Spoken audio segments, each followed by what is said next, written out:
Welcome, my friends, to my home.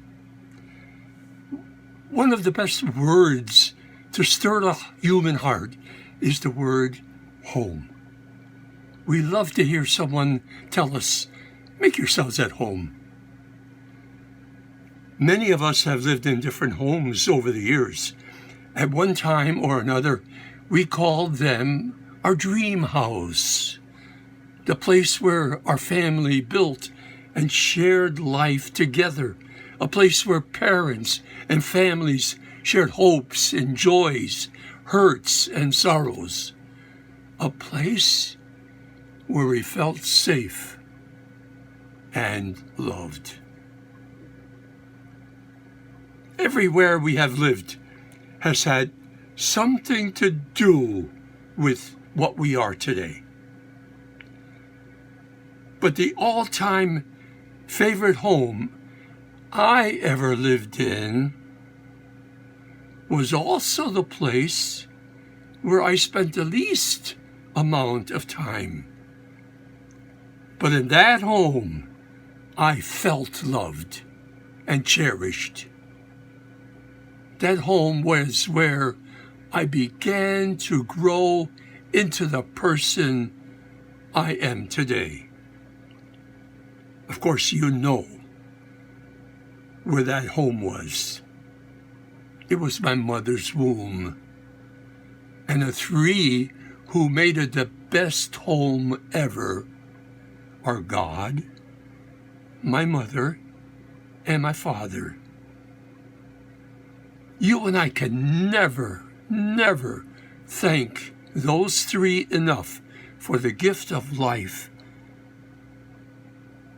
and for the opportunity to come to the best home, a home that will be my final home, God's home, the home of the God who gave me life. My second favorite home was where I learned all the important lessons of life, the home of my childhood. It is where I learned about family values. It is where I learned how to love. It is where I learned how to share. It was where I learned how to fight fairly. It is where I learned to get along with my sister and my brothers. At the age of 13, right after 8th grade, I went to the seminary. But the seminary was 800 miles away from my home and family. It was then I realized how much that childhood home meant to me, how precious a place it really was. Many years ago, the great Saint Augustine came up with a famous phrase that captures our greatest longing. He wrote this about God: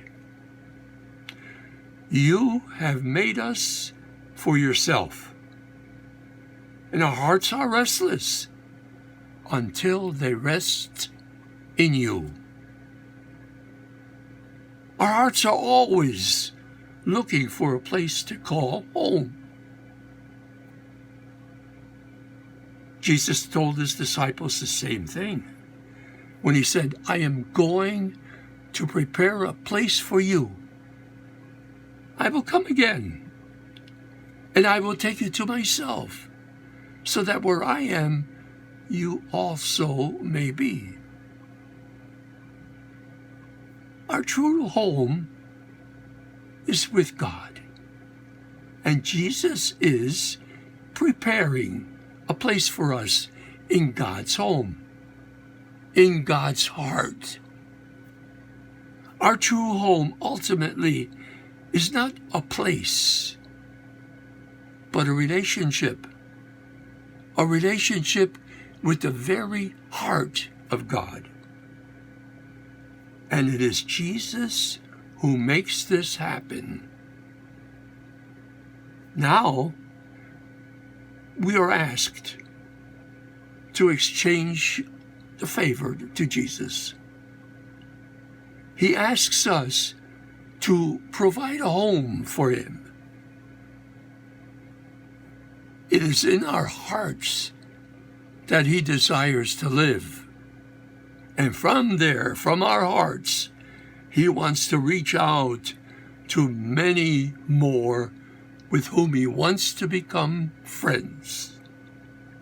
So, please put out the welcome mat at the door of your heart and invite Jesus to make himself at home. God bless you, and special blessings for all mothers.